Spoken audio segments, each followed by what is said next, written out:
Cibanco presenta.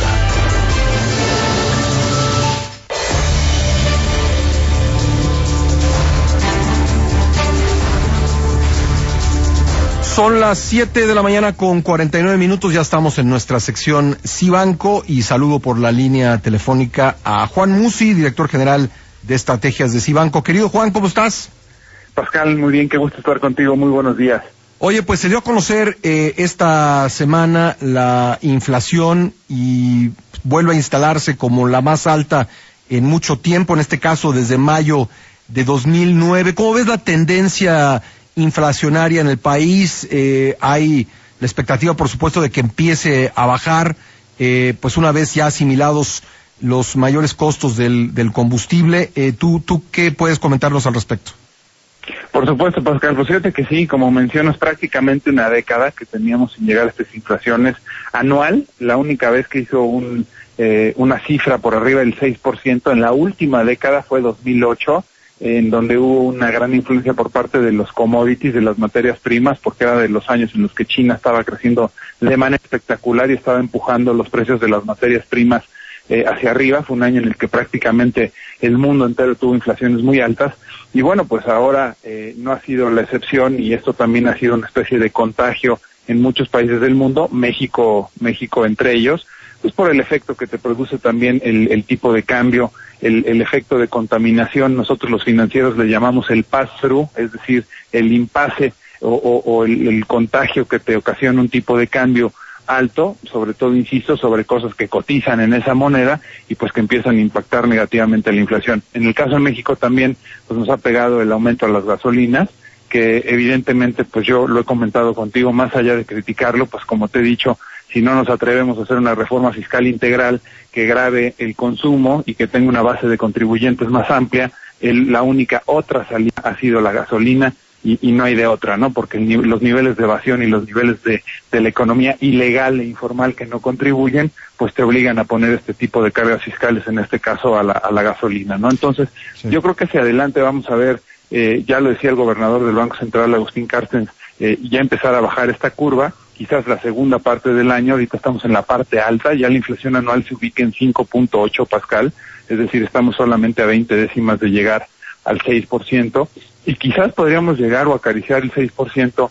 al término de mayo o junio, y podríamos empezar a verla descender, pero quizás la cifra anual, enero-diciembre, yo creo que va a estar sin duda entre 5.5 y 5.4 en el mejor de los casos, y difícilmente la vamos a ver abajo. Esto me lleva... Sí, dime, adelante, por favor. No, esto me lleva a una reflexión en cuanto al actuar de Banco de México, que creo que ha sido correcto, porque todavía había algo de crítica en el mercado, sobre todo en la última alza, cuando la FED no subió y sí subimos aquí en Banco de México, y había pues quien criticaba y decía, bueno, pues es que si el tipo de cambio ya se había ordenado, ¿para qué había subido la tasa Banco de México, encarecido el costo de la deuda, encarecido el costo del dinero, etcétera? Pues yo la respuesta creo que está en que pues Banco de México tenía la información, sabía que la inflación estaba alta, sabía que se iba a complicar hacia adelante, y el mandato único del Banco de México, Pascal, es combatir a la inflación, a diferencia de otros bancos centrales que tienen más objetivos en su mandato. Entonces, creo que hasta ahorita el actuar del Banco Central ha sido bien acertado, y bueno, pues con este nivel de inflación, pues evidentemente se ha tenido que actuar a través de la política monetaria. Oye, quería preguntarte, ¿cómo interpretas los datos que se dieron respecto del consumo, particularmente en la ANTAD y en cadenas pues muy representativas, una cadena muy representativa del consumo, como es Walmart, frente a este dato de inflación?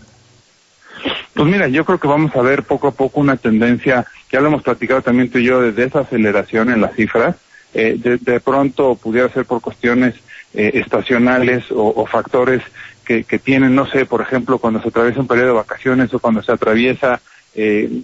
incluso un Día de las Madres o el periodo navideño, que son épocas de alto consumo, pero creo que vamos a empezar a ver poco a poco desaceleración, y vamos a empezar a ver cómo el consumo baja.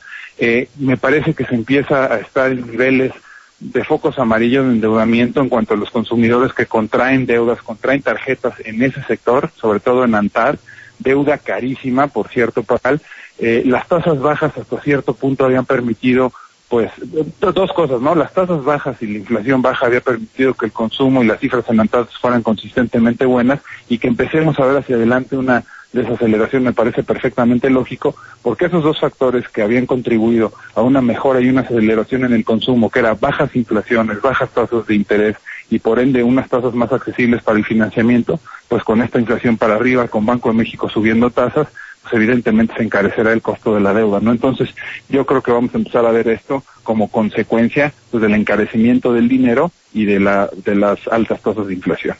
Oye, Juan, ¿y qué le recomiendas a los inversionistas en este panorama? Mira, lo que te quiero comentar hoy es que en Cibanco, precisamente con estos entornos tan volátiles, tenemos un área de derivados, y ahorita voy a dar los teléfonos para quienes nos escuchan, tienen empresa y quisieran tener controladas estas variables, que muchas veces es bien complicado, pues saber en dónde van a estar en un mes, 2 meses, mucho más allá de 6 meses o un año, y tienes, por ejemplo, una dependencia muy fuerte en tipo de cambio. Bueno, pues tenemos forwards en tipo de cambio, ¿no? Que puedas garantizar un tipo de cambio, que puedas pactar un tipo de cambio, y que ya tengas la certeza de que hacia adelante,